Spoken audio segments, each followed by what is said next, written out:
So our keynote speaker is the past chairman of Singapore Professional Center, past president of Maruwa Society of Financial Services Professionals, past chairman of Institute of Administrative Management, former honorary consul of Jamaica and Burkina Faso, and founding advisor at the Financial Planning Association of Indonesia and Brunei.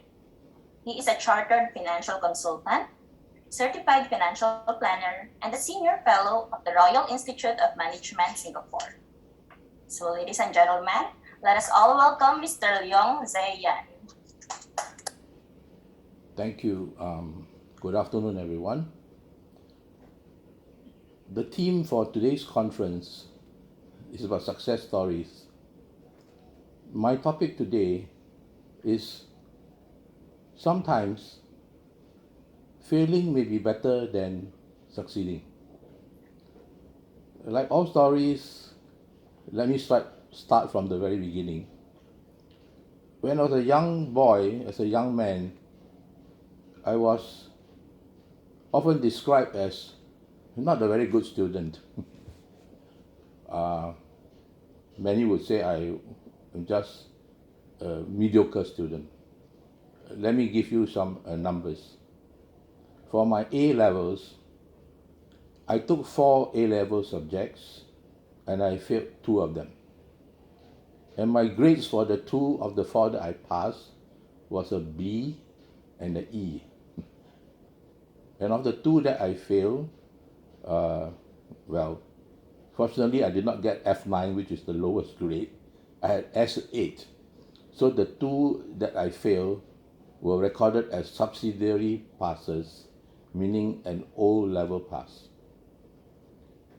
I actually did a little bit better for my O-levels. My score for the top 5 subjects was 17.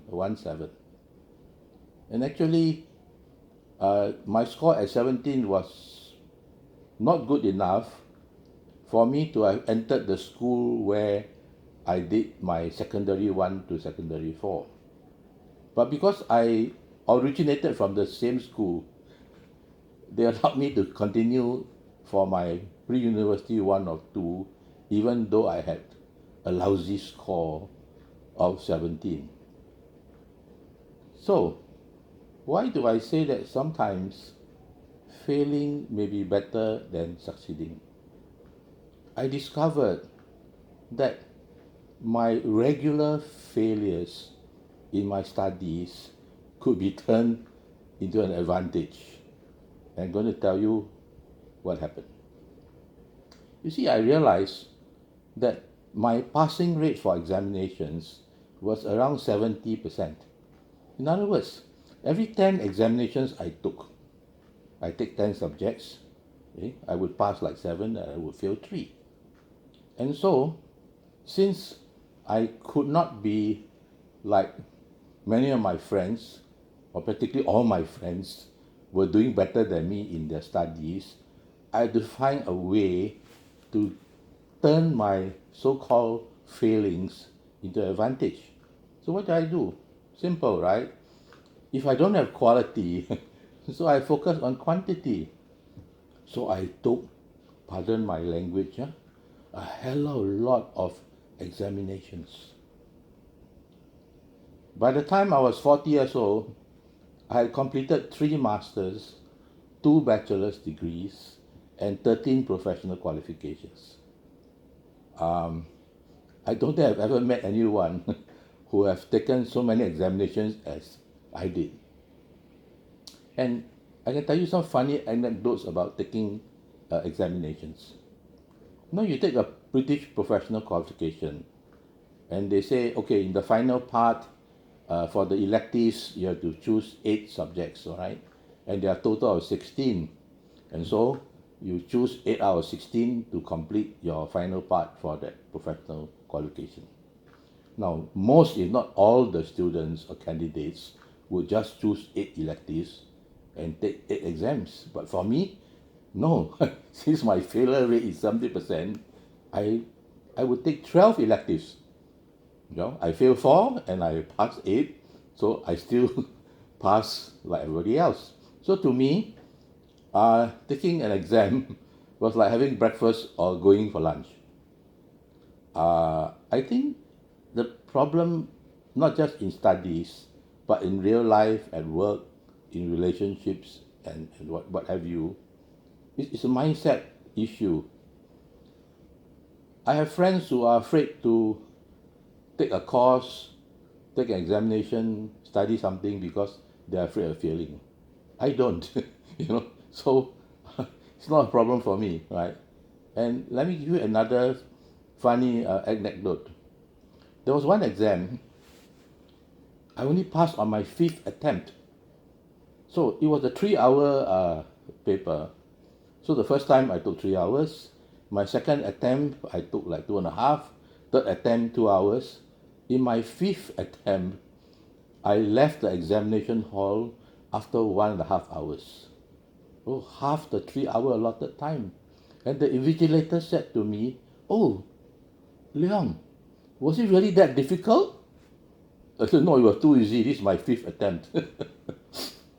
and and then a lot of people began to realize that if I take 5 times to pass an exam, and you, like most people, passed it the first time, who do you think know the subject matter better, you or me? So the bottom line, I think, in business, in work, in your career, whatever, is doing what you do well. And because I'm a slow learner. Now, why am I a slow learner? I have a confession to make. I have a learning disability. If I listen to the lecturer, I cannot take notes. If I take notes, I cannot listen. I can't do two things at the same time, which turned out to be quite a funny advantage for me, because when I was studying like in the US, I would tell the professor, "Oh, excuse me, prof, I have this learning ability," and I think that made it very easy for me because, easier to pass, easier to score, or rather, very hard to fail because, in some countries, I'm not saying particularly in the United States, right? If you have disability, normally nobody will fail you. If you get the gist of what I'm trying to suggest. And I remember when we were taking exams in the 60s and 70s, they would publish the results in the newspapers. So everybody would know whether you pass or you fail, right? Nowadays, they don't do that anymore. Of course, they discontinued that for decades in Singapore because to save people the embarrassment, that, oh, the whole world knows that in the newspaper that you failed your, O levels or A levels or something. And then around that time, all these professional examinations in the world, in the UK, in Australia, they would publish the results and they would say, "Oh, worldwide subject first placing, Ang Tian Su," or something. So it was a tremendous honor, if not privilege, that your name appears in the newspaper as having won a worldwide subject first placing. And so, in my dreams, when I say in my dreams, how could a mediocre student like me ever hope to get a worldwide subject first placing, right? But I did.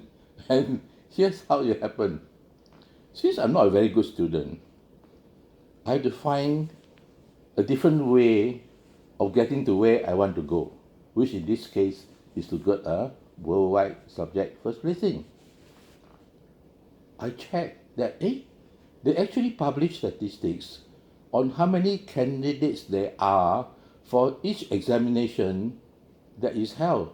For example, there are 20 subjects, and then there's one subject where 1,000 people take that paper, then there's one subject where 100 people. And so I discovered, there's one professional body in Australia, and they had this one subject that had the lowest number of candidates in almost most every year. Only about 50 people took that subject every year in the whole wide world. And so for the first time in my life, I think, I never studied so hard as for that paper. And like they say, the rest is history. I got my worldwide subject first placing. Well, the failure way to getting recognition. Now, if you are a scholar, now in Singapore, when you say you're a scholar, means you have received a scholarship.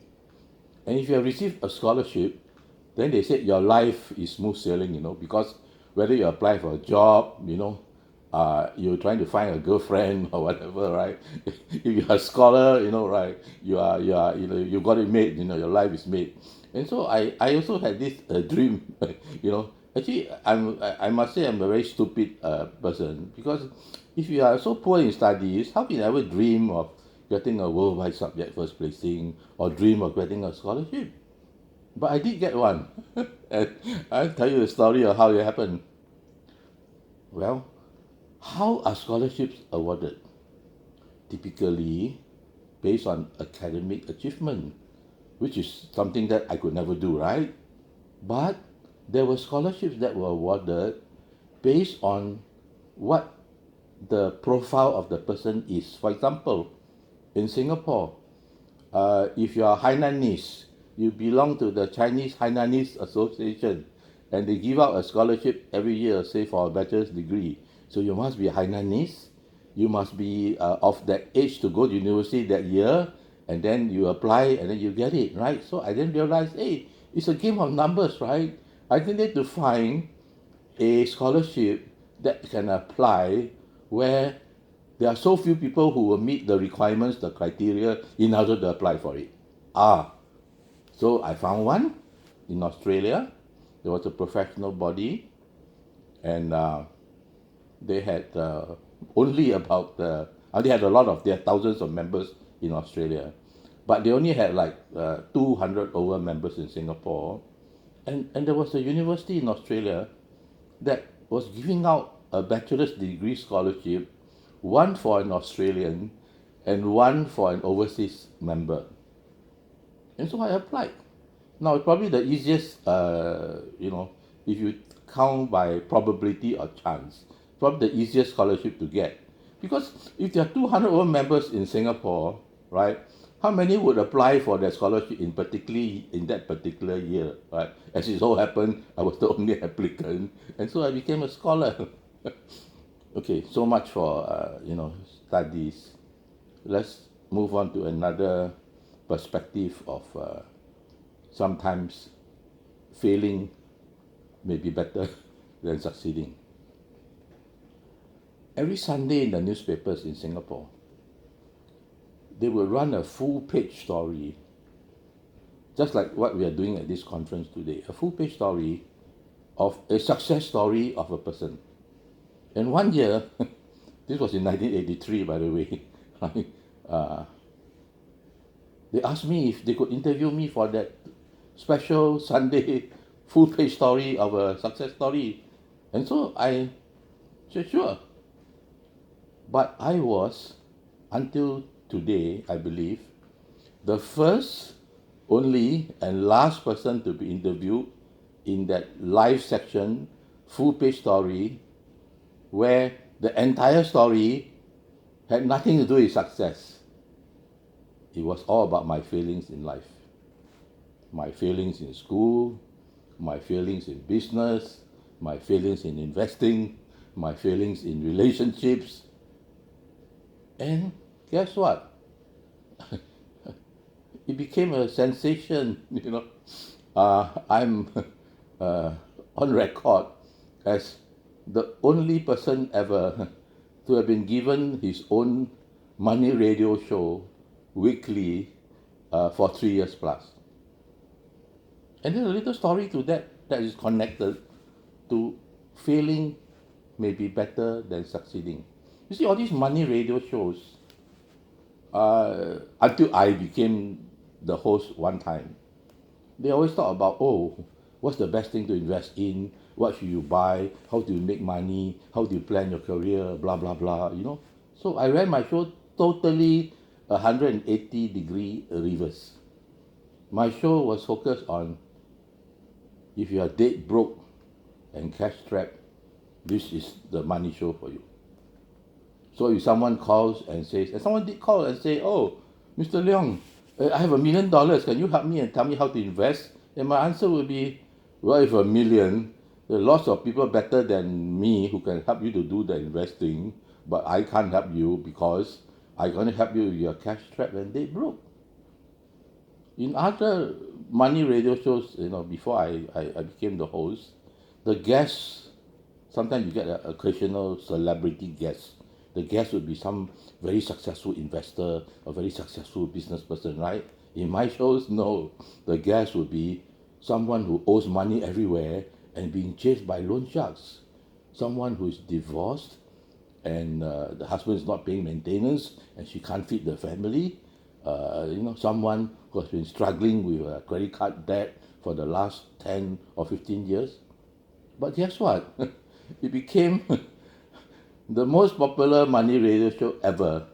I think in the 3 years plus I was there, for 2 years, the morning section that I was on, mine is from 9 to like 10 plus, the morning section 6 to 10, was voted as the most popular radio show among all radio stations in Singapore for 2 years consecutively. Now, when I say all radio stations, it means English as well as Chinese and Malay and Tamil, because I was on a Chinese radio show. Now, failing may sometimes be better than succeeding. And if I'm asked, or often people ask me, what's the catch? If failing is not a problem, then why do people in business, entrepreneurs, hold themselves back from trying something new? Why do people at work hold themselves back from speaking up or suggesting a new innovation or be creative? It's the fear of failure. So imagine if failing, or at least in my case, right, I'm 68 years old today, I can tell you, the failures in my life has been the best things that have happened to me. If not for all my failures, you think I'll be the keynote speaker today at the esteemed Royal Institutions Conference? Now, sometimes failings may not be of your own doing. It's not your own fault, right? Maybe, you were born poor, or, your family has some problem, your spouse has some problem, your children. And let me talk a bit about this part of my life now. My father was an entrepreneur, and he went bankrupt many times in his life. And so my life was really like a roller coaster, the ups and downs, I was young. There were times where I had a chauffeur who would send me to school and pick me up in a Mercedes Benz. And of course, in the 60s, a Mercedes Benz is like the car to own to show that you have money, And then there were times when my father became bankrupt a few times and we had no money at all. The electricity in my house was cut so many times that I can't, or the water was cut so many times, that we had no water and no electricity. But what has this got to do with making failings into something better and hopefully even better than succeeding? When I was in pre-university, my father was so poor. I didn't even have pocket money to go to school to buy food. In other words, I would literally starve, going to school. And so I had to find an innovative way to feed myself. And what I did was, I asked all the girls in the school, girls like to cook, right? And I said, hey, why don't you bring your food to school? And then we run the exchange scheme. I was the coordinator, and I would take a cut of the food, So I literally survived my pre-university on crumbs. Okay, so I think what I want to emphasize today in my presentation is that mindset is the key to success, or at least in my case, the key to failure that leads to success. Now, people who kill themselves, who commit suicide, do you think most of them are successful or unsuccessful people? Do you think most of them are rich or poor people?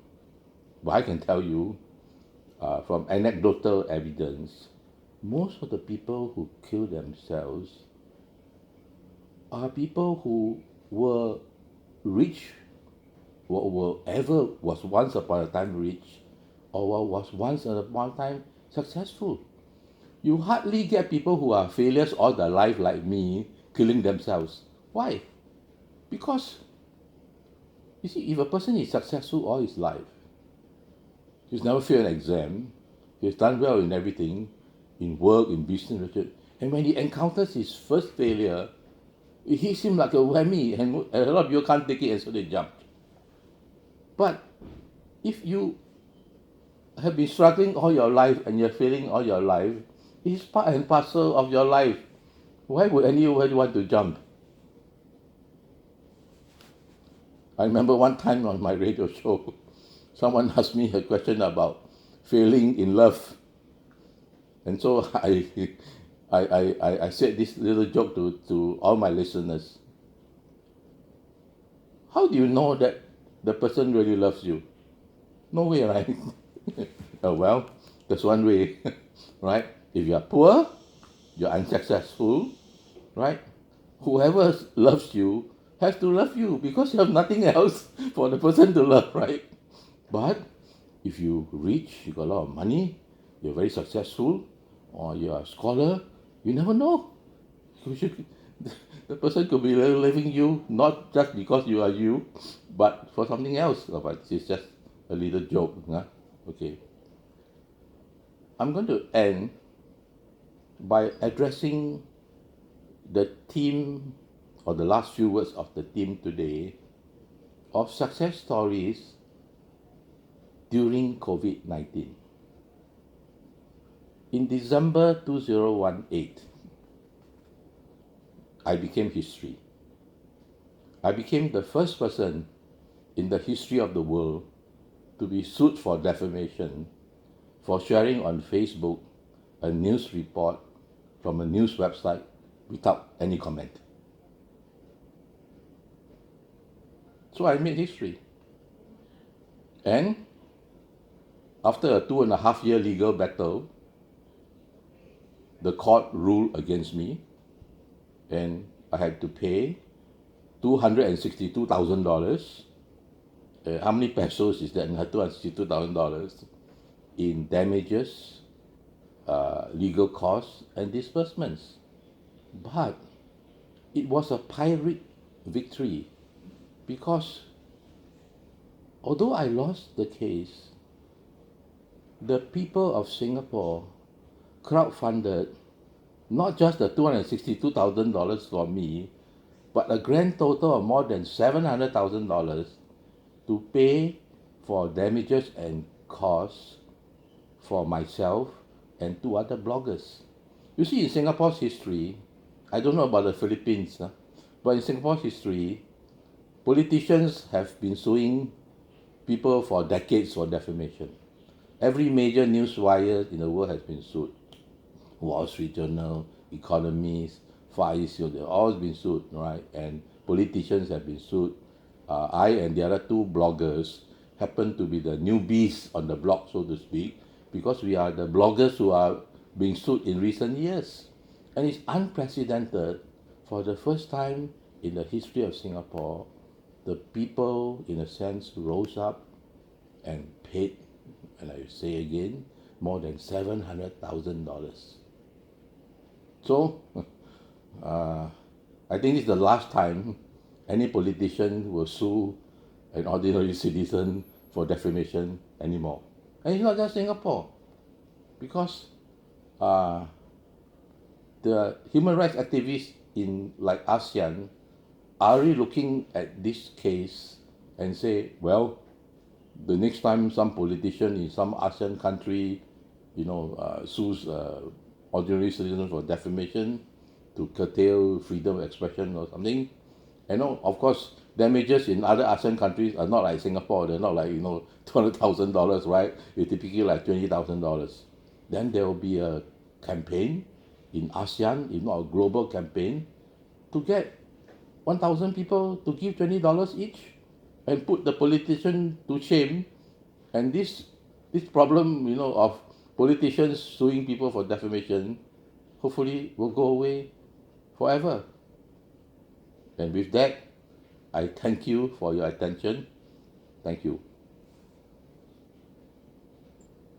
Thank you very much for that very inspiring speech, Mr. Leong. Once again, let us give a warm round of applause to Mr. Leong Sze Hian. So at this moment, we will now present the Board of Judges for today's International Research Colloquium. So our first judge is a member of the Board of Accountancy of the Professional Regulation Commission of the Philippines and an honorary fellow of the Royal Institution Singapore.